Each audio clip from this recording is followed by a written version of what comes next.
Eto, daanan sana to ng mga bata. Pagka uwian, maluwag yung sidewalk eh.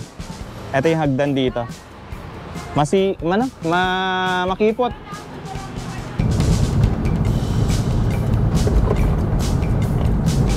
Alright, magandang araw sa inyong lahat. Nandito na ulit tayo at mag-a-update tayo ngayon sa Manila. At ang pupuntahan natin ngayon ay itong controversial na barangay hall na ipinitayo sa may bandang gilid ng sidewalk. So yun yung pupuntahan natin ngayon. Nandito tayo ngayon sa may Alfonso Mendoza Street. So kakanan tayo dyan sa may Fugoso Street. Nandito tayo sa may kanto ng Remillo Street. Kakanan tayo dito sa may Fugoso Street. Okay, so kanan tayo rito, Fugoso Street. Kung familiar kayo dito, malapit lang to sa may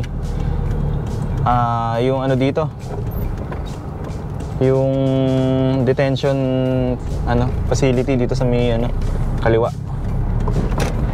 Manila City Jail. Okay. And then after nito, kakaliwa tayo sa may Tomas Mapua Street naman.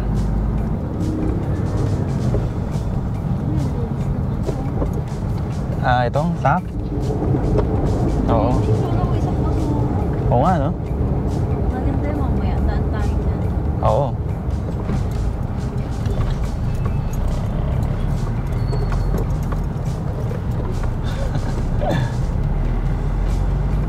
Ayan, dito na tayo. Kakaliwa tayo dito sa may Tomas Mapua Street. Tapos ito na.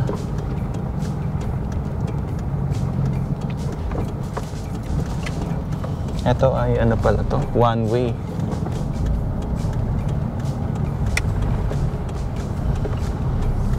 Tapos kakanan tayo naman dito sa may Doroteo Jose.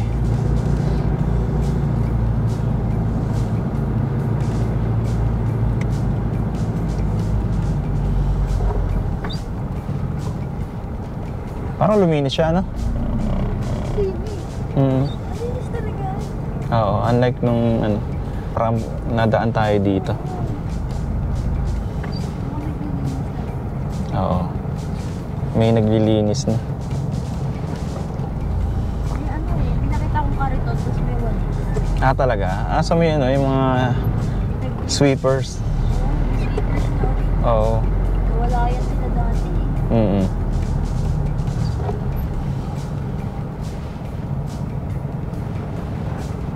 So kakanan tayo dito sa may Doroteo Jose. Ano kaya itsura na ngayon? Hindi ko pa siya napuntahan. Bali ngayon ko pa lang siya pupuntahan. Oh, malaki siya na na mataas, na makipot lang yung pagkakagawa ng building. Parang pinilit na ilagay sa sidewalk. Dito kasi sa Manila, maraming barangay dito na maliliit lang. Meron nga akong nakita dyan na sa may bandang papunta ng Blooming Street. May mga barangay hall dyan na gawa lang siya sa container van. Oh? Oo, barangay hall. Maliliit lang talaga. Siguro maliliit lang din yung sakop nila na area. Oo. So nandito siya sa may bandang Doroteo Jose. Eto, malapit lang to sa may Recto Avenue. So dito lang yan sa may kaliwa. Diyan na sa may bandang Arangke. So saan kaya banda yun? Baka doon pa yun. Malapit siya sa school eh.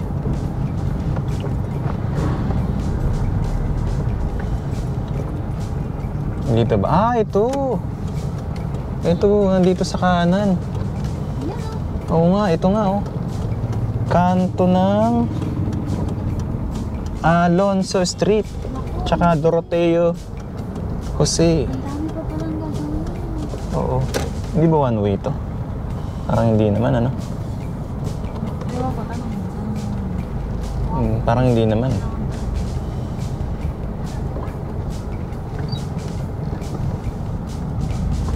Ayun, no? Nasa, ano, sa gilid lang ng ano. Mga tagawa sa Oo. Ito. siguro ginagawa lang pagtapos ng mga klase. Oo. Kasi mga mga klase na i-store din. Nasa sidewalk pala talaga. Nasa sidewalk nga. Wow. Bali kanto ng Doroteo Jose tsaka Alonso Street. Alright, nandito na tayo sa Alonso Street. Ito pala ay sa gilid lang nitong Cayetano Arellano High School. So makikita natin ngayon dito ay under ano na, demolition na etong barangay hall dito. Napakaliit niya lang, oh. Napaka-kipot lang niya. Dito siya nakapwesto sa sidewalk. Ang nagpagawa raw nito ay congressman. Pero ito na, dinedemolish na siya ngayon. Talagang mismong sidewalk yung tinayuan nila. Hinarangan nila yung gilid nitong Arellano High School. Eto, daanan sana to ng mga bata. Pagka uwian, maluwag yung sidewalk eh. Mas safe sana yung mga bata. Ayan, nagbabagsakan na yung mga debris. Ayan nga pala, July 11, 2025, alas 5 ng hapon. At eto na. Ito na yung update ngayon dito sa demolition ngayon dito.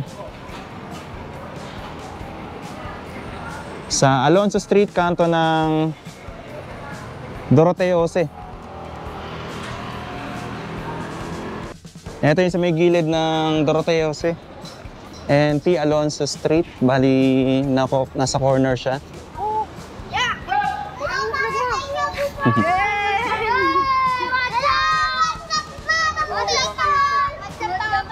Grabe, sinakop yung bangketa rito. Dito, ano? Ito na yung gate nung Arellano High School. Ano po ang ating barangay 313? District 3! Sa bayan, sa aming barangay natin. Oo, ingat. Ito yung ano, taga DEPW. Ayan ah. Bali may hagdan pala rito. Ito yung hagdan dito. Makipot. Pinilit na pagkasyahin dito sa sidewalk.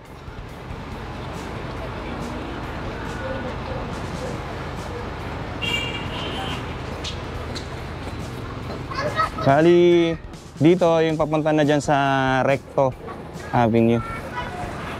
Bali, malapit na to sa ano, sa Arangke. Oy! Sabay kayo kapal dito. Ayan. Lakad tayo ng konti.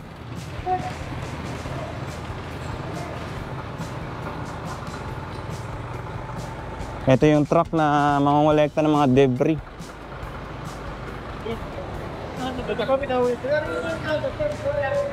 Andito may truck ng DPS na taga City of Manila. At ito, kinokolekta na nila yung mga debris na na-demolish ngayon or nadurog dito sa building na to. Talagang, kung titignan nyo, malapad siya, pero makipot. Kasi buong sidewalk yung sinakop nila eh. Pahaba siya. Nandito yung DPS ngayon, oh. Naabutan natin na naglilinis sila ngayon dito. Yung mga gilid-gilid, yung mga basura, kaya pala malinis dito ngayon. Kasi ito may mga DPS na umiikot ngayon, naglilinis. Marami kasing mga alikabok, tsaka yung mga maliliit na debris na nagkalat. Dahil nga dito sa pag-demolish nitong barangay hall dito. And nandito ngayon yung DPS, ayan. Kahit pa paano, yung mga kumakalat na mga debris, nililinis nila.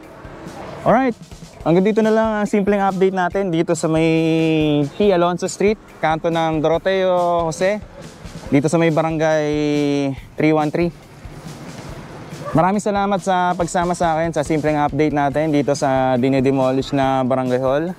Magkita-kita pa ulit tayo sa mga susunod na update. Thank you so much and God bless po sa inyo lahat.